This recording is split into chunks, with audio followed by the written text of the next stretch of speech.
Bonjour à tous, j'espère que vous avez la forme. Ici Steve, je vous souhaite la bienvenue dans cette nouvelle vidéo. Aujourd'hui, nous allons voir comment amorcer un nouveau départ dans votre vie d'hypersensible. Peut-être que vous avez cette envie de changement. Peut-être que vous avez aussi de mettre en place un mode de vie beaucoup plus adapté à votre sensibilité. Peut-être que vous avez du mal à vous reconnaître dans votre quotidien. Vous vous rendez compte peut-être que le rythme que vous vous imposez n'est pas forcément cohérent avec vos propres rythmes à vous. Donc par conséquent, vous pouvez rapidement vous sentir épuisé, voire même à côté de la plaque, parce que le rythme du monde autour de vous tel qu'il se déroule ne correspond peut-être pas forcément à votre tempo à vous. Vous retrouvez peut-être cette sensation au travail, vous retrouvez peut-être cette sensation aussi dans votre vie sociale, dans votre vie affective. Il est donc important de prendre la mesure que vous avez un fonctionnement non pas anormal, mais un fonctionnement tout à fait singulier. Donc l'une des choses les plus importantes, c'est déjà prendre conscience à quel point il faut respecter vos rythmes, à quel point il faut respecter cette sensibilité et vous protéger. Non pas vous barricader, mais en tout cas être davantage à l'écoute de vos sensations, de vos limites et ce à quoi vous vous exposez. L'idée ici, c'est de vraiment se préserver et vous savez, on est comme les logements. On parle beaucoup là avec les problèmes écologiques de passoires énergétiques. Nous, c'est un petit peu pareil. On est un peu des passoires et on perd beaucoup notre énergie. Donc l'idée ici dans cette vidéo, c'est de vous apprendre à vous regrouper, de se recentrer, à se préserver et surtout à mettre son énergie au bon endroit. Qu'est-ce qui va déterminer l'endroit où vous allez devoir mettre votre énergie? Justement, c'est en apprenant à vous aligner, vous allez mieux savoir ce qui est bon, ce qui est sain et ce qui est juste pour vous. Dites-vous que tout votre enjeu chaque jour, et ça c'est quelque chose qu'on doit entretenir tous les jours, c'est comme un sportif qui entretient sa forme, à l'instar d'une personne qui recherche justement de la performance physique, vous, peut-être que votre défi à vous, c'est quotidiennement travailler sur votre équilibre mental, sur votre équilibre physique, afin de former un tout harmonieux. Alors, la première chose, le premier point sur lequel on doit travailler, c'est l'acceptation. Acceptez votre hypersensibilité. Je ne vous dis surtout pas de vous marginaliser, je ne vous dis surtout pas de vous mettre à part. Vous êtes une personne comme tout le monde, simplement, vous avez juste un fonctionnement qui est singulier. Il est donc important, si vous sentez que vous êtes très sensible, et tout le monde, je pense, peut l'être à un certain moment donné de sa vie. On ne va pas s'enfermer dans une case. Mais si vous regardez cette vidéo actuellement, c'est peut-être que vous vivez des montagnes russes sur le plan émotionnel dans votre vie. Donc, prenez compte de ceci. Et surtout, n'essayez pas de faire comme tout le monde.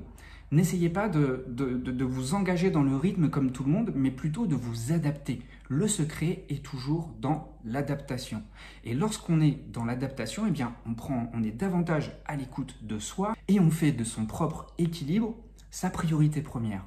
Donc comprenez bien que votre haute sensibilité, c'est une partie de vous-même. Donc dès lors que vous en prenez soin, dès lors que vous prenez ça en compte, vous pouvez vraiment transformer ça en levier et en faire une véritable force. Pour ma part, j'utilise beaucoup le levier de l'hypersensibilité comme processus créatif.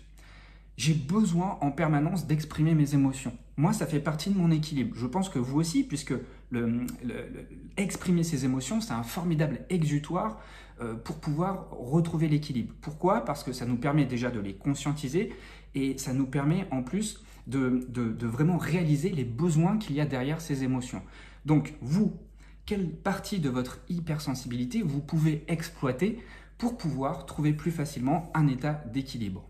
La deuxième chose qui est super importante, c'est de gérer le surmenage émotionnel. Les personnes hypersensibles sont beaucoup plus sujettes au surmenage émotionnel. Donc je vous conseille dans votre quotidien d'appliquer des méthodes de gestion du stress. Pour cela, on en parle très souvent sur la chaîne.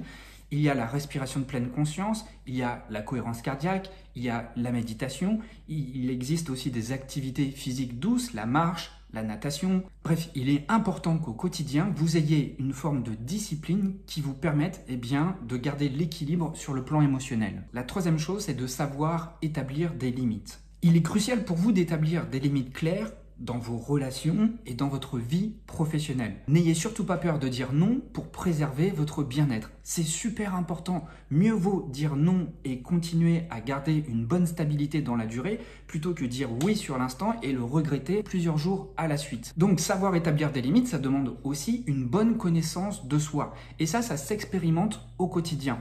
En fait, au quotidien, on a toujours l'opportunité de mieux se rencontrer, de mieux se découvrir, parce que chaque jour, nous sommes plus ou moins exposés à des situations nouvelles, à des environnements nouveaux, à des rencontres nouvelles, quoi qu'il arrive, même si on a une vie assez routinière, dès lors qu'on sort dans la rue, dès lors qu'on a des interactions avec des amis, avec des commerçants et tout ça, eh bien, il y a la vie qui intervient, donc il y a de l'imprévu qui intervient.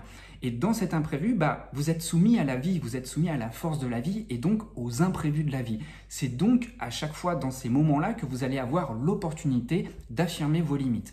Et mieux vous savez saisir l'instant, mieux vous savez jauger votre état émotionnel, et plus il sera facile d'affirmer vos limites.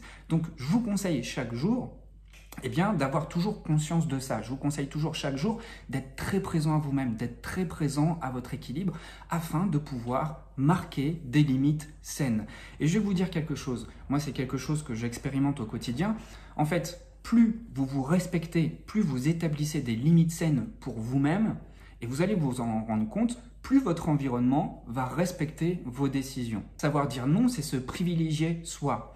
Et lorsque on s'accorde du respect, lorsqu'on se privilégie soi, eh bien ça inspire les autres. Que ce soit conscient ou pas. Mais en tout cas, vous montrez que vous faites de vous votre propre priorité. La quatrième chose pour enclencher un nouveau départ dans votre vie, eh bien c'est de trouver vos passions. C'est hyper important de faire des choses qu'on aime au quotidien. Alors évidemment, on n'a pas toujours le choix. On n'a pas toujours le choix parce que la vie fait qu'on s'est mis des obligations. Mais autant que possible, soyez proche de vos passions. La vie n'est pas faite pour s'adonner entièrement dans un travail. Même si le travail est important pour maintenir un équilibre, pour maintenir votre niveau de sécurité dans votre vie, gardez toujours à la conscience que votre vie ne se résume pas à une activité professionnelle. Et encore moins si aujourd'hui vous n'avez pas eu la chance de choisir votre travail, votre activité professionnelle. Donc je ne vous parle pas forcément de vivre de vos passions, mais en tout cas dans votre vie en général, de vivre aussi pour des passions. Et ça peut vraiment vous aider à donner un nouvel élan dans votre vie parce que ça apporte du sens, parce que ça vous apporte une direction, parce que ça vous nourrit, parce que aussi vous faites des choses qui vous ressemblent, des choses qui vous font sentir exister. Donc j'en vois beaucoup dans les commentaires qui me témoignent qu'ils font de la peinture, ils font de la danse, ils écrivent. Et je pense que ces personnes qui me suivent, même si elles n'ont pas l'activité professionnelle de leur rêve, eh bien avoir une activité en parallèle qui vous apporte du sens, eh bien ça permet d'explorer différentes facettes de soi-même. Et lorsqu'on met la lumière sur différentes facettes de soi-même, on voit le monde avec de nouvelles lunettes. Parce qu'on fait appel à de nouvelles ressources. Donc si vous souhaitez installer du renouveau dans votre vie, faites des choses différentes de ce que vous faites d'habitude. Et surtout, prenez le temps de choisir des activités qui vous intéressent. Alors peut-être que vous ne savez pas encore vraiment quoi faire, peut-être que vous avez plein d'idées. Prenez votre temps. Prenez votre temps et n'ayez pas peur de tâtonner. Testez, essayez des choses. Et si ça ne vous convient pas, il est où le problème? Il n'y a pas vraiment d'enjeu. Vous êtes juste dans une démarche où vous recherchez des nouvelles choses, vous recherchez des nouvelles activités qui vont vous apporter une nouvelle forme de stimulation et qui vont vous permettre d'explorer de nouvelles facettes de vous-même. Donc, n'ayez pas peur d'explorer, n'ayez pas peur de chercher et même parfois de vous perdre. Vous en avez besoin. Et quelque part, c'est en prenant votre temps, en prenant des chemins de traverse, que vous allez mieux apprendre à vous découvrir. C'est souvent quand on se perd qu'on se trouve. Donc, c'est important d'allouer du temps pour cela. Et ce temps-là, si vous ne le prenez pas, personne ne vous le donnera. Quelque part, ce que je veux vous dire, c'est que lorsqu'on est installé dans la routine du quotidien, ce temps-là n'existe pas encore. Il faut le créer. Pour avoir de nouveaux résultats, pour avoir une nouvelle vie, il faut changer d'habitude, tout simplement. Donc, n'attendez pas que les choses tombent du ciel. Je pense que la vie va vous apporter des surprises, la vie va vous apporter des cadeaux dès lors que vous changez un peu de chemin, dès lors que vous bifurquez, à partir du moment où vous marchez dans de nouvelles contrées. Pas besoin de faire un radical changement dans votre vie, pas besoin de prendre une direction complètement opposée. Mais par exemple, le soir, lorsque vous rentrez du travail, conscientisez toutes les habitudes que vous avez. Est-ce qu'il y a des habitudes qui sont peut-être peu ressourçantes que vous faites de manière automatique que vous pourriez remplacer juste pour un moment avec vous-même.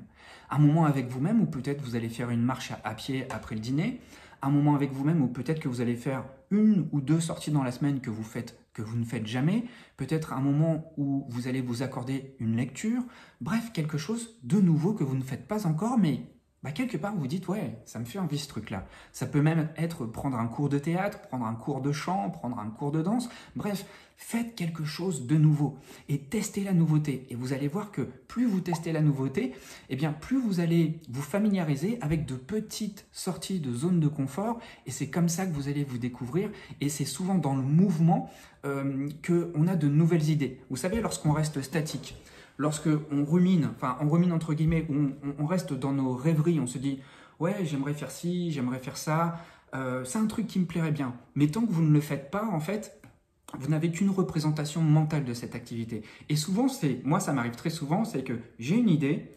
je la fantasme un petit peu, je la mentalise et j'essaie de la visualiser et après je me lance. Et le plus souvent, quand je me lance, je m'aperçois que finalement, ce n'était pas vraiment l'idée qui me plaisait, mais que le plus souvent, ça m'amène toujours sur une nouvelle chose. Et à force d'affiner, à force de tester de nouveaux angles, eh bien, je m'aperçois progressivement que sans le passage à l'action, je n'aurais pas vraiment trouvé ce qui m'aidait vraiment. Le 5e point, c'est de chercher toujours du soutien social. Ne restez pas seul. C'est important, le soutien de personnes bienveillantes. Des personnes qui sont ouvertes comme vous. Des personnes qui sont peut-être aussi dans un processus de recherche comme vous. Pas forcément des personnes qui vous ressemblent à 100%, mais des personnes qui sont dans cette quête existentielle, des personnes qui cherchent aussi à maintenir un état d'équilibre. Pour vous donner un exemple, moi j'ai un ami à Paris, il travaille dans le monde de la finance. Et c'est un monde qui est complètement opposé au mien. Par contre, on s'entend très bien, on a beaucoup d'atomes crochus, parce qu'ensemble, on cherche toujours à garder une vie équilibrée. Et son expérience de vie à cette personne qui est différente de la mienne, eh bien, vient quand même nourrir mes propres pensées, mes propres envies, parce que j'ai un regard différent. Et on peut se nourrir l'un l'autre comme ça lorsqu'on a des voix différentes dès lors qu'il y a un dénominateur commun. Ces dénominateurs communs, eh bien, c'est la recherche du bonheur, c'est la recherche de l'équilibre, c'est la recherche du développement. Et à partir du moment où vous vous entourez de personnes saines comme ça, eh bien, vous allez vous enrichir de leur énergie. Et ça va vous renforcer et vous allez pouvoir vous soutenir l'un l'autre. Et le 6e et dernier point, c'est de toujours garder en tête que la progression est graduelle. Vous n'allez pas changer comme ça d'une semaine à l'autre. Ce qu'il est important de réaliser, c'est que le changement prend du temps. Surtout, ne visez pas une destination, ne visez pas une ligne d'arrivée, mais au contraire, saisissez vraiment l'instant présent et dites-vous que l'essentiel pour vous, dans votre vie, dans votre bien-être, dans votre progression, c'est de savoir que vous êtes en route, en progression sur votre chemin. C'est ça qui va vous donner l'envie de continuer. Cette sensation de saisir le mouvement à l'instant T. Vous savez que vous évoluez. Vous savez que vous accédez à de nouvelles parties de vous-même. Vous savez que vous vous explorez. Et ça, vous allez davantage vous en rendre compte dès lors que vous vous exposez à la nouveauté. Dès lors que progressivement, vous mettez en place de nouvelles habitudes.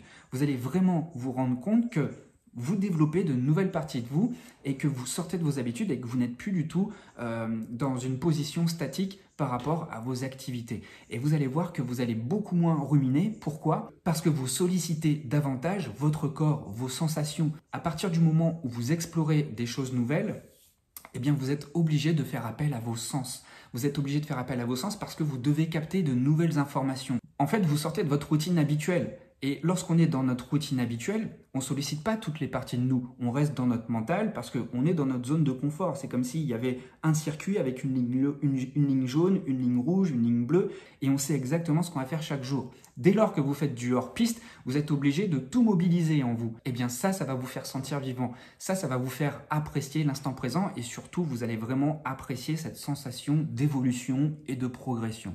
Donc soyez patient et n'attendez pas surtout d'atteindre le sommet de la montagne immédiatement, mais réjouissez-vous plutôt d'être en route. C'est ça le but de la vie et c'est ça l'essence du changement, c'est d'être en chemin. Lorsque vous êtes en chemin chaque jour, vous n'êtes plus que jamais en route vers vous-même. Donc voilà, alors en résumé, pour amorcer un nouveau départ dans votre vie, il est important de bien considérer votre hypersensibilité. Il est également primordial de mettre l'accent sur votre gestion émotionnelle, de poser des limites, d'explorer et de découvrir vos passions, d'être à la recherche de soutien social et de conscientiser cette progression graduelle. Donc c'est un processus, alors je vous demande d'être patient avec vous-même. Et cette patience, vous allez vraiment la faire grandir à partir du moment où vous allez être présent à vous-même tous les jours. Donc sortez du mode automatique et familiarisez-vous avec la nouveauté. Si vous souhaitez qu'on en discute, si vous souhaitez un soutien, si vous souhaitez que je vous partage mon expérience et que je vous soutienne dans votre démarche, je propose des coachings de 60 minutes. Si ça vous intéresse, vous pouvez cliquer sur le premier lien dans la description.